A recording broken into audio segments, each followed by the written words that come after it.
I'm 37, 3 kids, a mortgage, and a net worth minus £216,000. But within that, I have an investment portfolio. And in this video, I'm going to break down all my investments, all my accounts, and my goal of hitting 1.5 million before retirement. And later in this video, I'm going to show you how I'm tracking towards that goal. If you're in your 30s or 40s, you may recognize this stage of life. You've got a career, you've got a mortgage, you've got kids, and then you realize retirement isn't actually that far away. I dream of retiring at 55. Which is only 18 years away, which is crazy saying out loud because I've been working for 16 years. So I'm almost halfway through what I want to be my working career. I definitely feel I started investing and paying attention to this later than I should have in life. And honestly, I'm still trying to figure out what I'm doing. And that's the whole point of what I'm doing here. Documenting how I'm rebuilding my finances and chasing financial freedom. So this is where I stand currently. The mortgage, my short-term debt, my cash, and my retirement, with my total net worth of minus £216,174. Diving into that retirement number,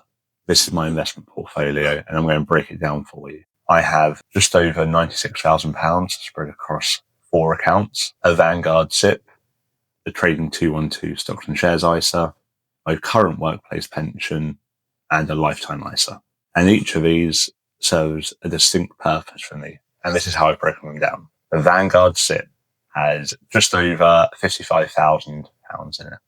And this is essentially all my old workplace pensions combined just to make them more manageable. And this is all invested in an accumulating fund of a FTSE All World. And the reason I chose this fund is simplicity. It gives me good global exposure and I know isn't going to be too volatile. You will also notice it is actually slightly down. I recently switched all these over from multiple providers. And the reason I chose Vanguard is mainly because it's an established company, but I also wanted to consolidate my pensions there, which I wanted to switch over to Invest Engine to reduce my annual fees. And the reason I've not done it is because I'm slightly hesitant because Invest Engine aren't as well established. But then there's part of me, which is if I can save 0.05%, that can compound over the next 2 decades and be thousands of pounds. Next, we have my Stocks and Shares ISA with Trading 212. This graph is slightly misleading as I've done a recent transfer in and the percentage is a bit off. So I am using my Stocks and Shares ISA to bridge the gap between retirement and access to my pension. I'm currently contributing £250 a month. This is predominantly spread over Vanguard funds, over the All World and the S&P 500. I mainly have accumulating funds, but I do like the idea of small dividends. So there's a small amount in distribution funds. I have gold and Bitcoin in there. The Bitcoin I contribute to monthly and the gold is just there from previous investment. I have 6 individual stocks, which I probably should sell, but I haven't done yet. I live in hope that one of these will go big and I'll make 10x on it. And then there's Virgin Galactic. I've lost thousands on this over the years and I probably should sell it. I invest £250 a month, split out across 3 Vanguard funds and Bitcoin. This is recently updated as I was trying to invest in individual stocks and I'm trying to be more disciplined, but I do have a tendency to change where my investment goes quite frequently. So I'm trying not to touch this until at least the end of the year. As we all know, investing in a global index fund is probably the safest long-term bet for most normal people like myself. And then we have my workplace pension with just over £8,000 in. This goes straight into the standard workplace pension scheme. And I've recently increased my contribution to £1,100 a month. This is 5% match from my employer and the rest by my increased contribution. And the reason I do it is I can do it through salary sacrifice. So it saves me tax. It ties it up where I can't spend it. I know pensions are really boring, but for me, it's a safe haven. It removes temptation. If I had an extra £200 in my paycheck a month, I'd likely spend it on stuff I don't need. Next, we have my lifetime ISA with just over £11,000 in it.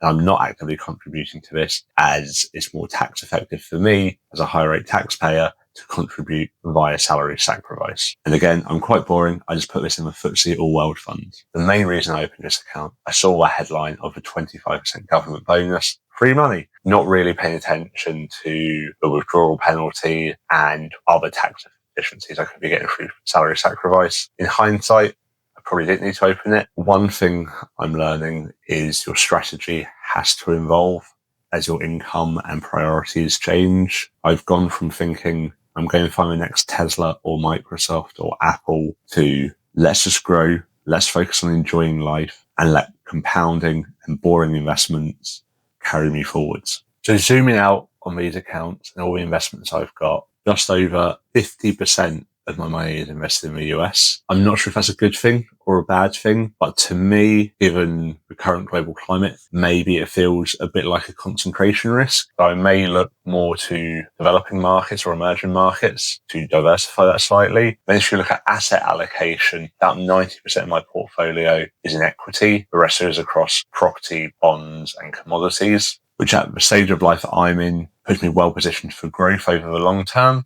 So we're happy with that split. Then in terms of industry, technology and finance are the two biggest pieces of it, around 20% each. Then there's healthcare, consumer and industry. I'm not sure what the optimal split is here, but I like the fact I'm not too focused in on one industry. It feels like I'm not overly exposed in any market or industry, which gives me a sense of security. Funny thing is, a year ago, I wouldn't know this information. I'd never look at sort of where I'm exposed, where I'm not, and where my pension goes.